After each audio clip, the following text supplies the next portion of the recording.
Alrighty, having some problems with the truck. Some bad, some not so bad, and some that just are really expensive and suck. And so far I haven't gotten this gauge to work as a pyrometer. I don't know what it's hooked up to. One problem that's kind of a pain and probably the most disconcerting is that gauge right there doesn't like to work very often. So I'm not sure. Every once in a while it works and then it just goes and then it slowly drops and goes back down to empty, or it doesn't even react at all. So I'm not sure exactly what's wrong. Something with wiring and stuff, and especially when it's on rear tank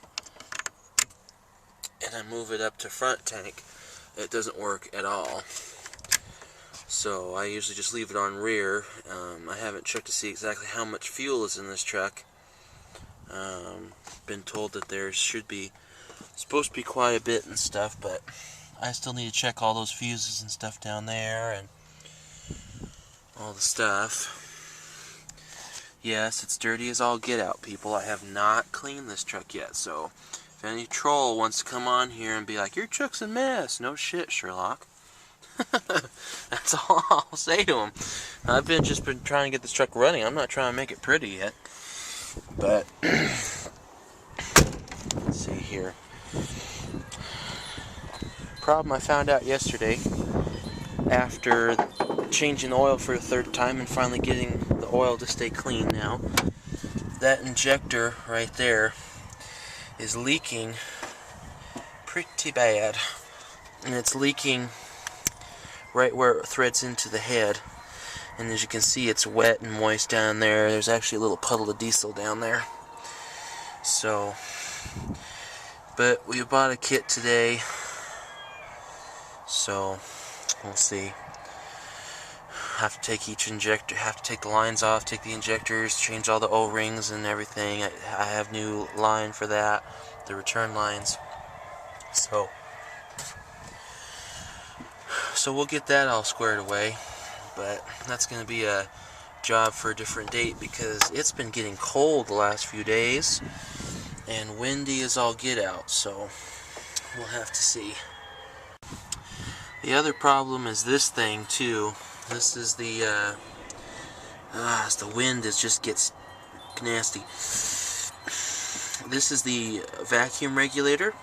This regulates vacuum going to the transmission because this transmission, like I said, relies on vacuum signal to determine when it shifts and stuff. Oh geez, as the hood flies open even further on me.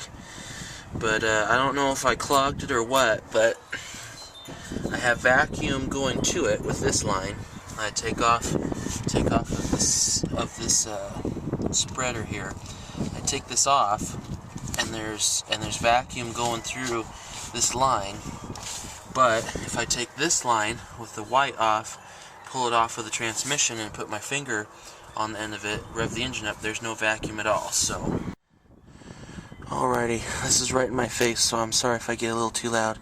That green thing right there, yeah, that's the block heater, and it's leaking. So I have to remove the starter, and I only see 1 and 2 bolts, and I'm sure there's a bolt on the top. That's a real pain to get to, I'm sure of it. I'm sure Ed will let me know on that. But yeah, I'm not gonna have too much fun doing that. I've never been one for doing starters just because I never fit anywhere, so. But yeah, that's the block heater up there. It's not as big as I figured it was, but see, it's a really super bright green. It's almost like turquoise looking, so that's been leaking for a long time. I put antifreeze flush in it and in this motor and ran it for a while when I first started it. So what it did was it cleaned all the corrosion and the rust away that was sealing it and let it start leaking again. So I gotta drain the whole antifreeze back out again, and I got everything set perfect too, which is kind of the bummer. I'll try to save as much as I can. I got the pH, the freeze point, and the nitrate pretty much perfect, so there's not going to be any cavitation or anything in this motor. I was going to make a video on it sometime, but I might have to put a link over in the side so that you know what I'm talking about with the cavitation and stuff. The high compression diesel engines, cavitation is a killer, so. But yeah, that's our third problem. Probably the hardest mechanical problem to do, just because I hate being under the truck all the time. The other problem is just expensive, and then the fuel system problem is just kind of a setback, because I kind of figured that those kind of things would go wrong, so.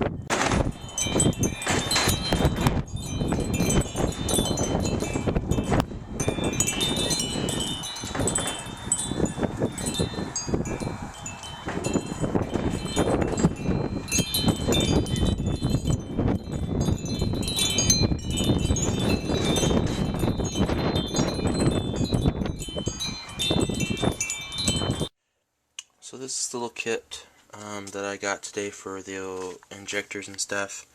As you can see, it comes with new line that it's woven on the outside, and then it has rubber on the inside, so it won't deteriorate as bad, and it will hold up to pressure better and won't break down because of heat and stuff as much, because the stuff will protect it. So, and then as you can see, the kit, what you have is the return tees. That's that little plastic thing that I said was leaking. This is what was leaking on all of them. You have the tees, and then inside of those tees you have two O-rings, one on the top and one on the bottom, I believe. And then you have that one injector is leaking. Since it threads into the block, it bottoms out on this copper washer, and you put some petroleum jelly on there when you install it. I'll show you that when we do it. And it bottoms, and this basically squishes this a little bit and uses it as a seat to seal it. And this is definitely what's going on, because you can see the compression, the air bubbles coming up through there. So, and then of course you get all of your, people would say change these to a different style clamp, but these ones are a lot cleaner looking, and they're a lot smaller than the line is, so they'll still seal just fine. But that's what it all consists of. Obviously there's a lot more in there for all of them, but you get the middle tees, the O-rings, the seat, and all the clamps. And they're different design tees too, like on the back corners. The back two injectors get cornered rather than have one stick out the back and kind of make the line do this and that. So you actually take an easier path that way. And let me see here.